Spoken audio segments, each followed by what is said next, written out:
Bismillahirrahmanirrahim. Em nome de Deus, o Clemente, o Misericordioso. Boa tarde a todos. Para mim é uma honra, um prazer imenso estar aqui hoje representando a Associação Nacional dos Juristas Islâmicos, a ANAJ, nessa casa que é referência para todos nós. E agradeço ao IAB por abrir as suas portas para um evento de tamanha importância, né?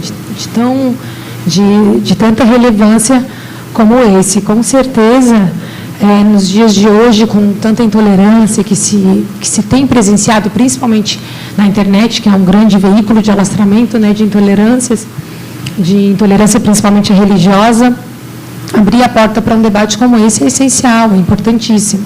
Para a gente é um prazer estar aqui hoje.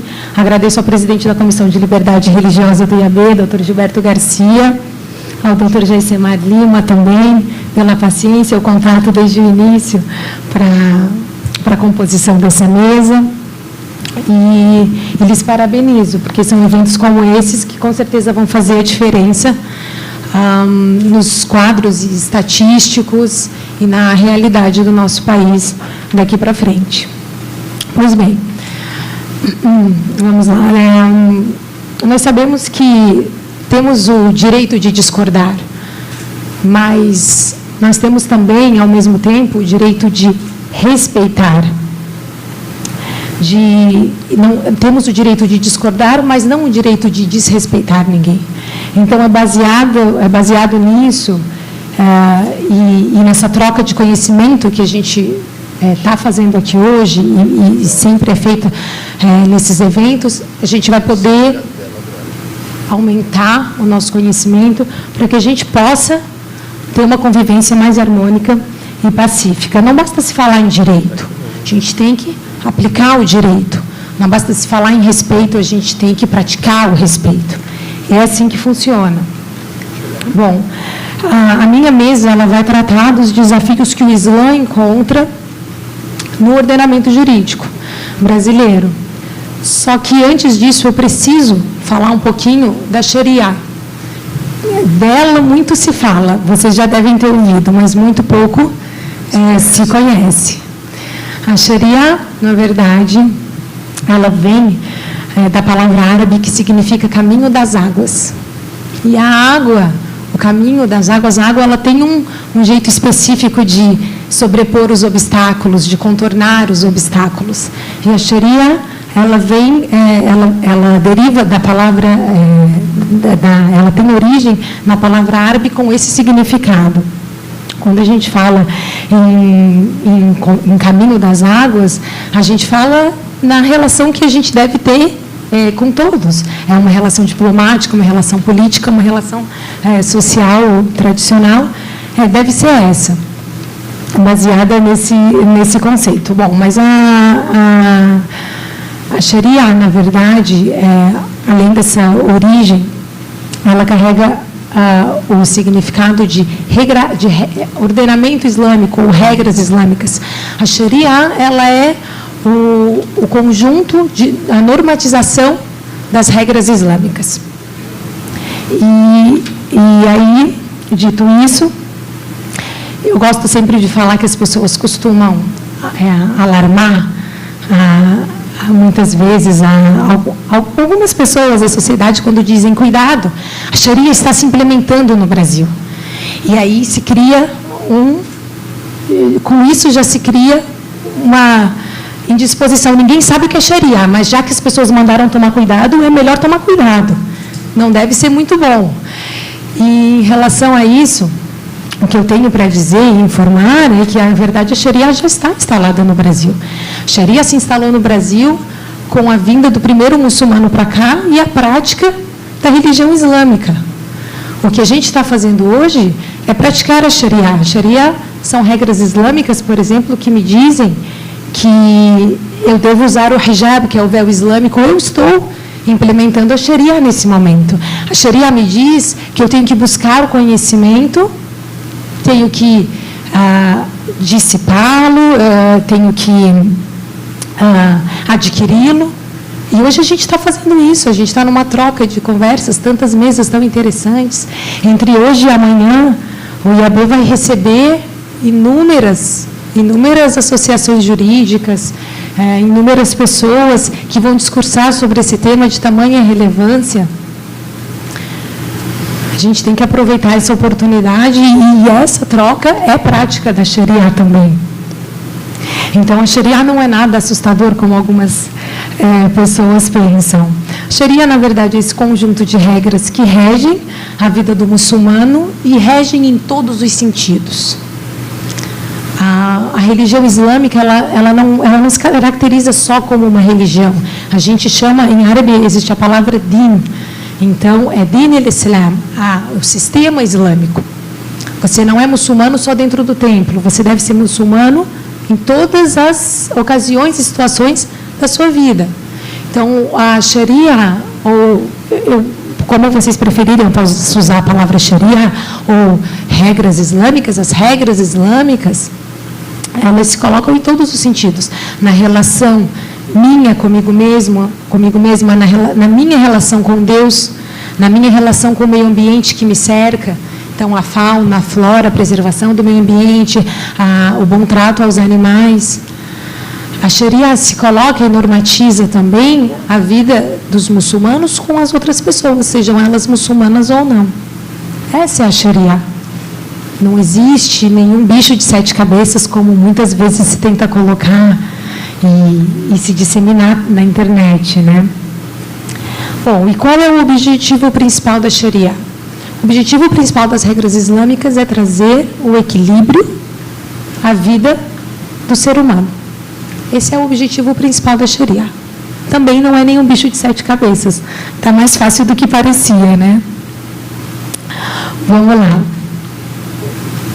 Então, como eu já expliquei para vocês, a implementação da Sharia está em tudo isso que a gente está fazendo agora, na oração que eu fiz antes de vir para cá, porque os atos de adoração são regras estabelecidas pela Sharia, os atos de convivência são regras estabelecidas pela Sharia também, e a Sharia, como lei divina, ela tem os seus pilares básicos. Ela tem o que a gente poderia equiparar as nossas cláusulas pétreas. Então, são os pilares nos quais as regras islâmicas estão alicerçadas, que são valores universais, são valores que a gente já conhece. Por exemplo, o direito à vida. Deus diz no Alcorão, quem mata uma pessoa é como se tivesse matado toda a humanidade. Isso já foi prescrito para os religiosos antes do Islã também. E quem salvar uma vida é como se tivesse salvo a vida de toda a humanidade. Então, esses são valores universais. E esses valores universais, para eles estarem protegidos de uma intervenção maléfica do homem, eles são considerados, então, imutáveis. Assim como nós temos as cláusulas pétreas no nosso ordenamento jurídico, a Sharia também tem os seus alicerces e as suas cláusulas pétreas. Vamos lá. Bom, a Sharia, ela tem por objetivo garantir 5 aspectos da vida do ser humano. São 5 aspectos que ela se propõe a garantir. Em árabe é chamado de maqasid al-sharia, significa os propósitos da Sharia, que a gente pode traduzir de novo como propósitos do ordenamento ou das regras islâmicas. Quais são esses 5 propósitos? Só para vocês poderem entender e eu poder entrar, então, no ordenamento jurídico brasileiro. Os 5 aspectos da Sharia, a gente já soube, já viu que a Sharia tem por objetivo principal o equilíbrio da vida do ser humano e, em consequência, de toda a sociedade. Ela tem por objetivo também garantir 5 aspectos da vida do ser humano. Quais são? Garantir a liberdade religiosa de todas as pessoas, independente da fé. Para a religião islâmica, a liberdade religiosa não é um assunto novo. Não é um assunto, na verdade, nada novo. A primeira vez que eu ouvi falar num tratado de liberdade religiosa, eu ainda era uma criança. Quando estudando sobre o islamismo, eu aprendi que o profeta Muhammad, que a paz e a bênção de Deus esteja com ele, quando se estabeleceu em Medina, na cidade de Medina, quando estabeleceu o primeiro Estado Islâmico, estabeleceu com as tribos aos arredores da cidade de Medina e as tribos que viviam também dentro de Medina, a maioria delas tribos judaicas e cristãs, um tratado de liberdade religiosa. Eu acredito que tenha sido o primeiro da história da humanidade, não posso garantir, porque não estudei a fundo também o tema, mas há mais de 1.400 anos atrás, o profeta Muhammad estabeleceu a liberdade religiosa daquelas tribos, estabeleceu a garantia de segurança para aquelas pessoas dentro de um Estado Islâmico. E quando eu falo Estado Islâmico, pelo amor de Deus, não confundam-se com ISIS, Daesh, nada disso, Al-Qaeda, nada disso. O Estado Islâmico tem requisitos que não são verificados por nenhum desses grupos. Na verdade, esses grupos são grupos terroristas, que devem ser combatidos, que nada tem a ver com o Islã, que usam a religião como pano de fundo. E isso é prejudicial para quem segue a religião de maneira séria, de maneira correta, de maneira coerente. Bom, além do Tratado de Medina que foi feito, então, no estabelecimento do primeiro Estado, eu gosto de usar também o exemplo da Igreja do Santo Sepulcro. A Igreja do Santo Sepulcro é localizada em Jerusalém e a família que abre e fecha essa igreja todos os dias é uma família de muçulmanos palestinos. Por quê? Num exemplo riquíssimo, numa troca de tolerância religiosa inigualável, como poucas vezes a gente pode assistir. Agora eu não me recordo direito se havia uma rixa entre dois grupos ou duas famílias que disputavam as chaves da Igreja do Santo Sepulcro. E como eles não conseguiram chegar num denominador comum, eles decidiram, por bem, entregar as chaves a uma família de muçulmanos palestinos que ali viviam. E até hoje essa tradição se mantém ao longo de tantos anos. Esse é um exemplo de tolerância. Um belo exemplo de tolerância. Deus diz no Alcorão Sagrado, não há imposição quanto à religião, e diz também, dialoga com eles da melhor maneira, da maneira mais benevolente. Em relação aos adeptos do livro, como respeitosamente são tratados os judeus e cristãos no Alcorão. Bom, então, e quando a gente diz isso, não há imposição contra a religião, a gente diz porque a religião ela precisa de convicção. Se você não tem convicção, se você não ama adorar aquilo, ou acreditar naquilo, se você não conhece o que você está acreditando, a sua fé não tem embasamento nenhum, ela não tem força, ela não tem alicerce. Se você só repete por manipulação, por indução, por ignorância, por desconhecimento, a sua fé não é alicerçada. É preciso que o conhecimento exista para que haja convicção, que já foi precedido, então, de uma escolha daquela crença pela pessoa. Ao muçulmano não é... Quando eu digo não existe imposição, além do versículo alcorânico, eu posso usar a própria criação de Deus, quando Deus estabeleceu o livre-arbítrio entre os seres humanos. Não são os muçulmanos que vão proibi-lo, por exemplo.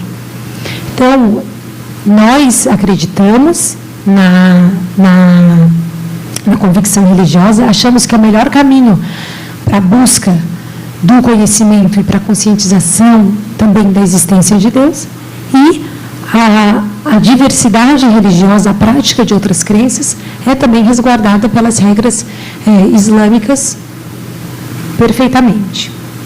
Bom, então, o primeiro aspecto da Sharia, eu falei garantir a liberdade religiosa. Vamos para o segundo, que é a preservação da consciência do ser humano. Porque a consciência do ser humano é o que eleva o ser humano.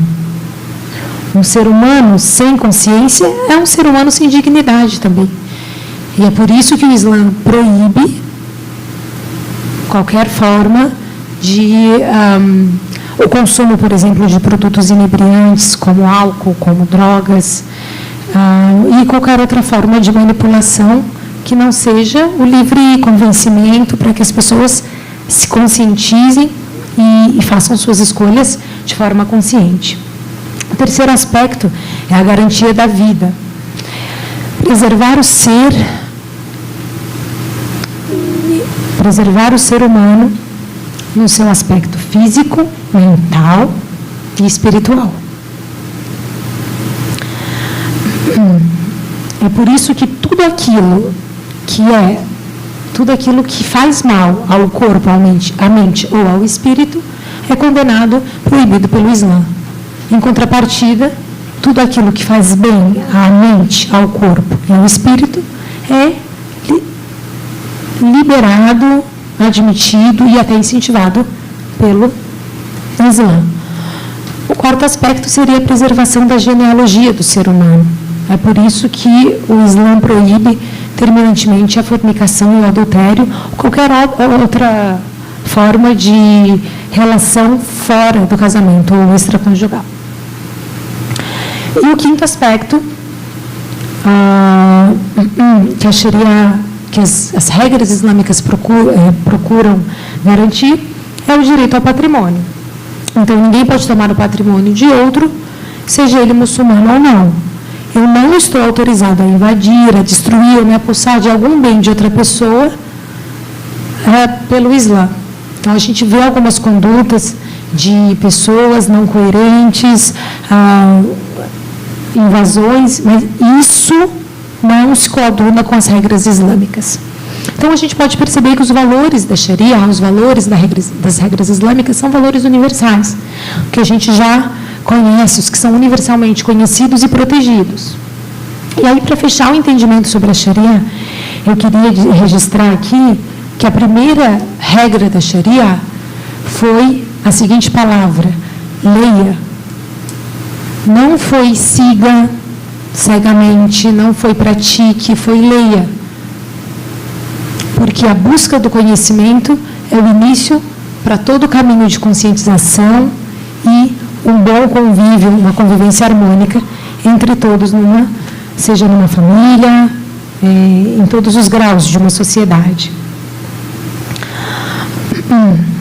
Bom, fechando esse entendimento sobre as leis islâmicas, eu queria dizer que, na verdade, o que eu vou dizer aqui não é novo para ninguém, né? Nós vivemos tempos difíceis, tempos em que os estados vivem surtos autoritários, vivem surtos de intolerância. São períodos chamados pelos sociólogos de movimentos pendulares, onde se busca um equilíbrio do pêndulo e não que ele vá de um extremo ao outro, porque isso é sempre prejudicial para o convívio em sociedade.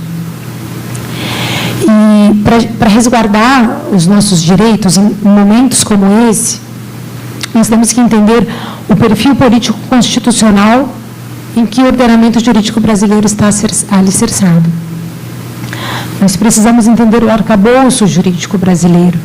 O Estado brasileiro é definido pelo artigo 1º, caput da Constituição, como um Estado democrático de direito. E essa ideia traz embutida a ideia de um Estado social democrático de direito, diferente da ideia formal de um Estado formal de direito, que é a ideia que a gente via no século XIX, por exemplo, quando havia uma ideia de igualdade de lei para todos, a lei era igual, mas as partes não eram iguais. Podia-se falar em isonomia das leis, mas não das partes. Então, a lei era a mesma para o industrial e para os funcionários que trabalhavam 18 horas, fossem eles crianças, homens, adultos, idosos, mulheres. Não há de se falar em justiça quando a gente não traz para o mesmo nível de igualdade. Já no primeiro período de direito, a gente aprende o quê? Que a igualdade consiste em tratar de forma desigual os desiguais na medida de sua desigualdade, com o intuito de dirimir a desigualdade. E é isso que a gente tem que procurar fazer. As nossas diferenças, a gente tem que conviver com as nossas diferenças, nós temos que aprender a conviver com as nossas diferenças, de nos aceitarmos. E esse é um dever do Estado também. É um dever constitucional do poder público. O agente público que não age assim, ele acaba praticando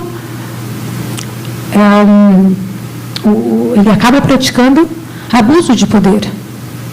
O agente público que não age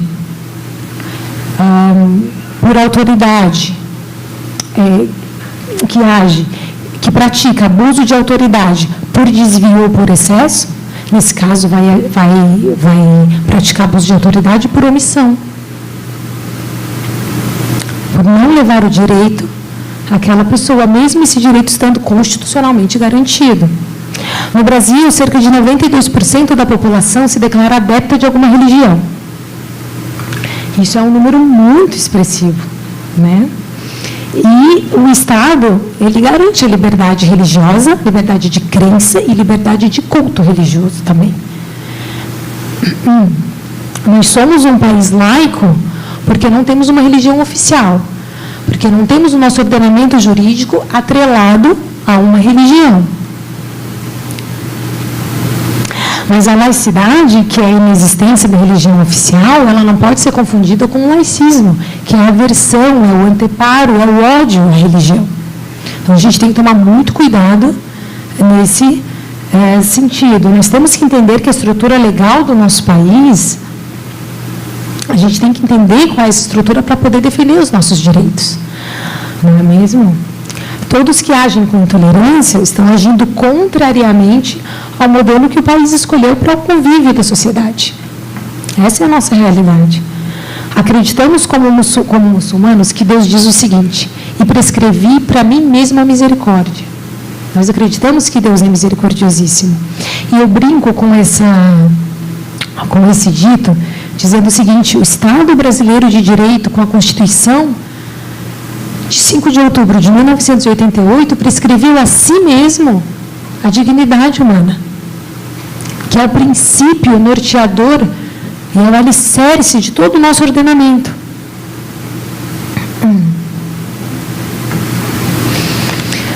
Na verdade, ele encontra-se no artigo 1º, inciso 3º da CF, isso não deve ser novidade para ninguém aqui, mas ele se encontra tão forte tão forte dentro do nosso ordenamento jurídico, esse princípio da dignidade humana, que ele passou a reger todos os ramos do direito. De modo que hoje o direito penal passou a ser um direito penal constitucional. O direito processual penal passou a ser um processo penal constitucional. O princípio da dignidade humana, ele está ativo, ganhou muita força no mundo todo durante o século XX, que veio nesse movimento de quebra da formalização do direito. E é muito importante a gente elevar esse princípio. É da ideia de dignidade humana que se derivam, então, os princípios da isonomia, da igualdade, enfim, dentre tantos outros. O Estado tem o dever de evitar que o cidadão se sinta discriminado. E para ilustrar isso, eu cito o professor Capês quando diz: a pessoa vale pelo que ela é, por sua disposição ao trabalho, sua generosidade, por seu caráter, por suas convicções. E ela não pode ser perturbada, turbada ou ameaçada em função disso. E mais, desde que suas convicções não tendam a humilhar, a ofender ou a atingir terceiro, ela tem o direito absoluto de expressar essas convicções, seja através de uma vestimenta religiosa ou de qualquer outra forma. O professor Capês foi muito feliz quando disse isso, e protegendo também baseado na nossa Constituição, e disso deriva o dever da autoridade pública, que é a primeira, é a autoridade pública que tem a primeira ação em coibir, em coatar qualquer incipiente manifestação de ódio. Porque essa manifestação de ódio, de intolerância, de racismo, essa manifestação, ela tem uma grande possibilidade de se transformar num ato de violência. Então, a autoridade pública, ela tem essa obrigação. E essa obrigação, o professor Capês diz ainda que ela se dá de duas maneiras. Da maneira policial, através da inteligência, de escutas telefônicas, para proibir movimentos que pratiquem atos de violência na sociedade, e numa segunda maneira, a maneira social, que é a que a gente está fazendo agora, debatendo, conhecendo, indo ao encontro das ideias. Temos o direito constitucional, o direito humano, essencial, básico, e devemos respeitá-lo com muita força, com muita veemência. Um Estado cujos agentes públicos e representantes não respeitam o direito constitucional, então, é um Estado que não cumpre a sua Constituição. Esse agente deve responder com base, então, na Lei de Abuso de Autoridade. Agora, em 3 de janeiro de 2020, nós temos o quê? Entrando em vigor a nova Lei de Abuso de Autoridade. O artigo 13 dessa nova lei o artigo 13 dessa nova lei trata da liberdade religiosa no país. Também, mais uma vez, mais uma legislação vindo regular a nossa liberdade de expressão religiosa. E a nossa Constituição diz que a igualdade nesse país não é só de fazer as leis para todos, mas que o Estado deve atuar, ele é obrigado a atuar na prevenção, e de forma que as pessoas que aqui se encontram sintam-se efetivamente protegidas. Efetivamente protegidas.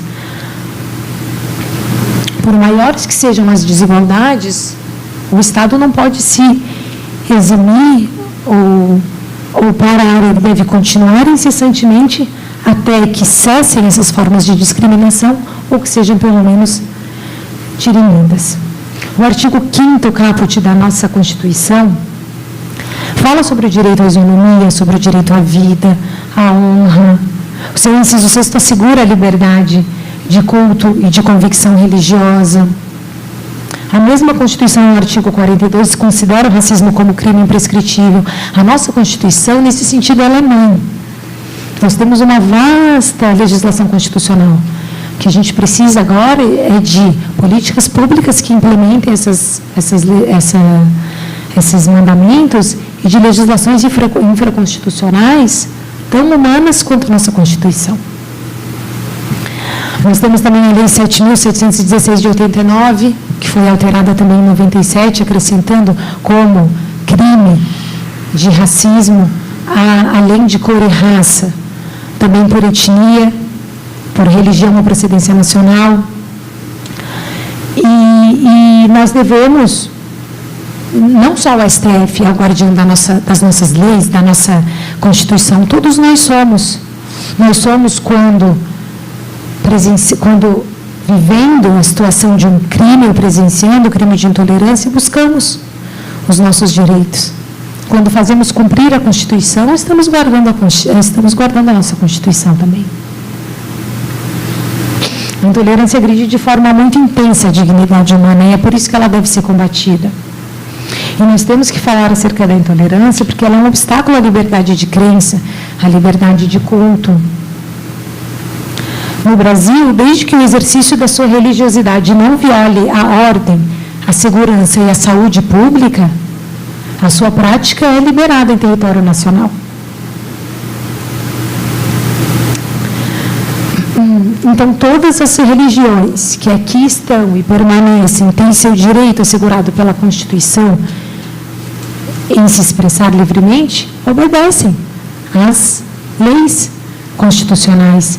E a Sharia, nesse sentido, é muito interessante colocar, porque a Sharia, nesse sentido, quando o muçulmano está sob leis não islâmicas, né, do aspecto do ordenamento jurídico vigente no país, a Sharia diz, não contrariando as regras islâmicas, devemos nos submeter a elas. Devemos nos submeter a elas. Então, não há confronto, não há conflito entre as regras islâmicas e regras seculares que preservam a dignidade do ser humano. Bom, mas é importante dizer também que quando eu exerço um direito de modo que eu violo a dignidade do outro e ultrapasso esse limite, ultrapasso o limite do exercício do meu direito, eu pratico então um ato de intolerância que pode se caracterizar e não pode se esconder atrás do direito à liberdade de expressão. Porque o meu direito, ele não pode ser violado de modo a ferir o direito do outro. A nossa Constituição não permite isso. Correto? Mas hoje a gente vê na internet acontecendo muitas coisas. A internet é terra de ninguém, como se diz, né? E a gente vê, muitas vezes, o crime de intolerância não é falsificado a palavra, mas disfarçado, camuflado de liberdade religiosa. E nesse momento, quando a gente leva ao poder público, os agentes públicos, eles têm que perceber isso também. Porque, como dito, e como a nossa Constituição coloca, muito bem coloca, o exercício do meu direito não pode violar o exercício do direito do outro.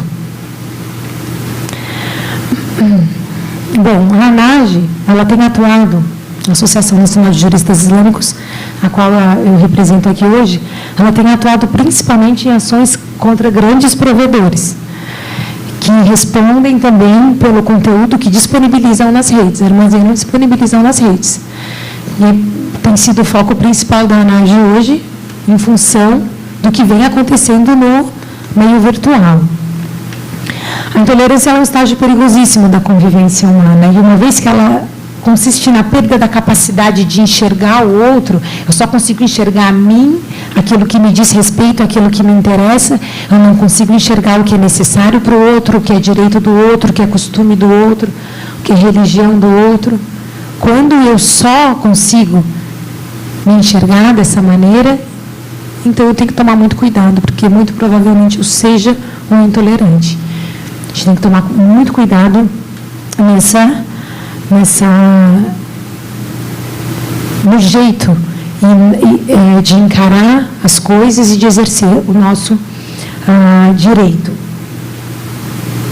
Na verdade, nós sabemos que esses direitos, como eu já coloquei aqui, eles são garantidos constitucionalmente. O que a gente deve fazer é garantir o exercício desse direito. É o exercício desse direito que está em perigo.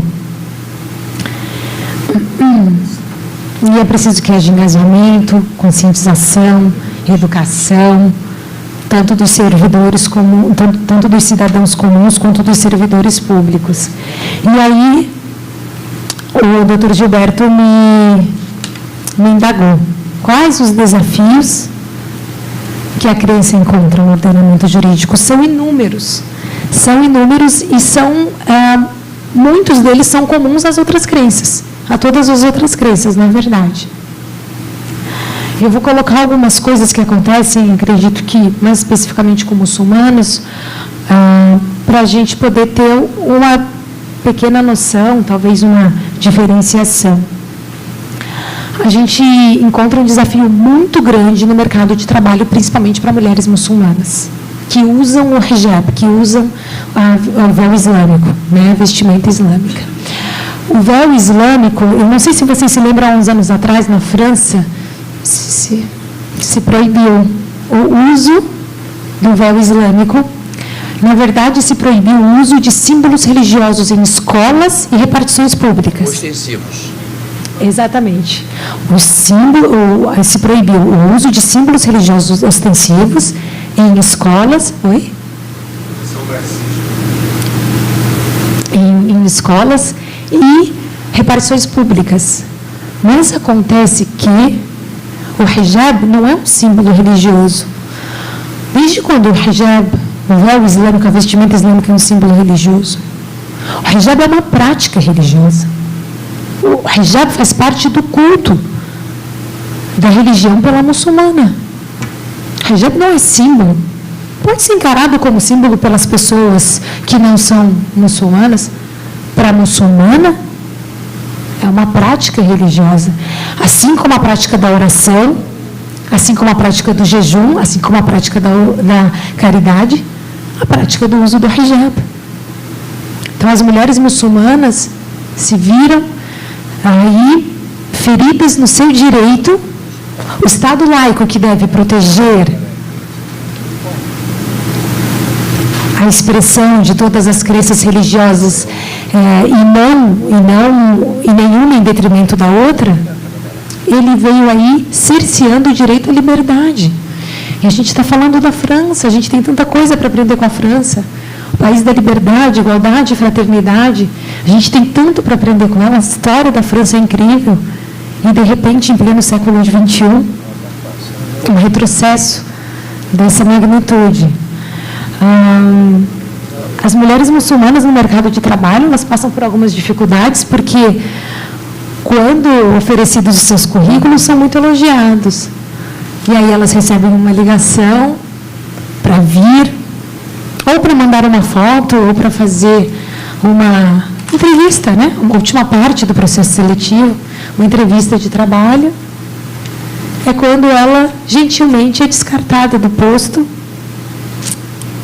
E é claro que a pessoa percebe o espanto que ela causou no outro, o preconceito que o outro tem em relação a ela. Claro que ela percebe isso, mas é de difícil comprovação. Como é que você vai comprovar? A pessoa pode alegar qualquer coisa. Às vezes, no telefonema, você já está empregada praticamente. É só uma questão de formalidades. Então, você envia a foto, mais alguns documentos, e, de repente, você não está mais apta para o trabalho. É muito complicado. É muito complicado. Sabendo que tem a capacidade de exercer e que seria escolhida, só não foi em função da vestimenta ou daquilo que você acredita. É complicado. As muçulmanas, a gente tem relatos aqui no Rio de Janeiro de muçulmanas que já tiveram seus véus puxados com violência na rua, em vias públicas mesmo. O último caso de que tivemos notícias... Opa, está terminando. O último caso de que tivemos notícias foi até em frente à própria Mesquita da Luz, a mesquita aqui do Rio de Janeiro. Vou falar mais rapidamente porque nosso tempo está terminando. Nós temos mulheres muçulmanas impedidas de retirar os documentos. A gente tem muito problema com isso. A minha CNH, a minha Carteira Nacional de Habilitação é com véu, a minha identidade também, o passaporte e o documento da OAB também é com véu. Na OAB eu não tive problemas nenhum, inclusive quando eu vim aqui na Secretaria da OAB fornecer todos os meus documentos, eu não sei se ainda tem, que já tem alguns anos, mas tinha um cartaz na OAB ali embaixo na Secretaria dizendo de que forma que o rosto deveria estar exposto. Então, o véu não poderia cobrir nenhuma parte do rosto, e o véu, como eu estou usando, estava totalmente aceito, como a nossa Constituição garante a liberdade de crença e culto religioso. Então, isso é muito interessante. Mas as mulheres muçulmanas encontram no Brasil todo muita dificuldade para tirar a identidade, carteira de identidade, portanto, usando o véu islâmico, a CNH também, e alguns outros documentos. Às vezes, elas precisam se reportar aos centros islâmicos, às mesquitas, para até emitirem um parecer, e a própria ANAGE emite pareceres jurídicos para que a pessoa possa levar ao local. Infelizmente, ainda acontece. A disseminação, outro grande entrave e desafio, na verdade, é a disseminação das fake news, principalmente no campo virtual, né, de ideias falsas, mentirosas. E, nesse sentido, fazendo um contraponto, até surgiram já vários sites que procuram esclarecer as notícias, denunciando uma fake news ou outra. O Islã ele é muito alvo dessas de fake news, né? Desse jeito de levar uma informação errada, justamente colocando já um enfoque intolerante e discriminatório. E Churchill dizia, eu acho muito interessante, Churchill dizia que a mentira ela dá 2 voltas ao mundo antes da verdade se vestir. E é verdade, porque até mesmo quando esses sites estabelecidos na internet colocam, né, falam sobre a nossa sobre a inverdade da informação, ela já foi muito mais, a notícia falsa chegou a muito mais pessoas, se alastrou de maneira muito mais eficaz e eficiente do que a própria verdade. Então, isso também é um entrave que a gente encontra. A ANAT vem acompanhando também o processo, o projeto de lei 3.346 de 2019, que visa a folga semanal de acordo com a religião de cada pessoa e também o uso da indumentária religiosa.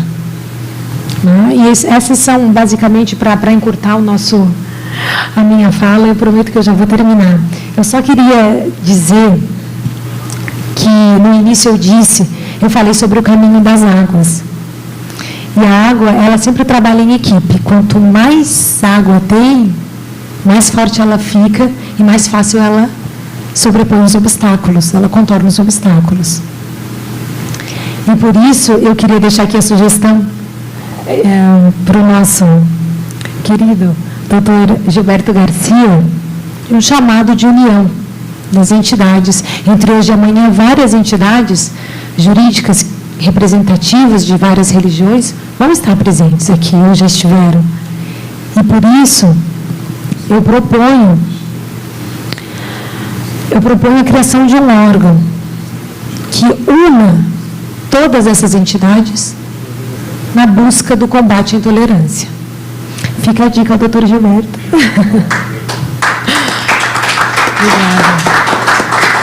Obrigada. A comissão está quase toda em peso aqui, ouviu, sobre vocação. Vamos lá, eu espero, porque as nossas dificuldades são muito semelhantes, na verdade. São muito semelhantes e com união a gente trabalha com muito mais força, com certeza. Bom, o que eu queria terminar dizendo, na verdade, que o Alcorão Sagrado diz o seguinte: não depreciem o que é do outro, para que a gente não menospreze aquilo que é do outro, que a gente deve mostrar toda a polidez da nossa fé na nossa conduta. Que se eu conheço a minha crença, eu não ataco a do outro. Eu faço transparecer, eu mostro aquilo que eu tenho de bom para oferecer. E mais uma vez, citando o professor Capês, eu vou encerrar dizendo que ele diz: temos que trabalhar sempre com foco na verdade, no amor, na compreensão e na tolerância. E, se necessário for, combater o bom combate. E é com tudo isso aliado ao conhecimento e à conscientização que faremos do Brasil um país mais justo, um país mais consciente. Eu não consigo enxergar outras armas que não essas, ou melhores armas que não essas. A do diálogo, a da conversa, da conscientização, da educação, nos vários setores da sociedade, da justiça, no campo jurídico, no campo social, enfim. Eu não consigo, acho que essa é a melhor maneira de promover a dissipação de preconceitos, estereótipos. Essa é não só falar, é ouvir. Muito obrigada. Luz, paz, conhecimento para todo o Brasil. Conheça o Islã.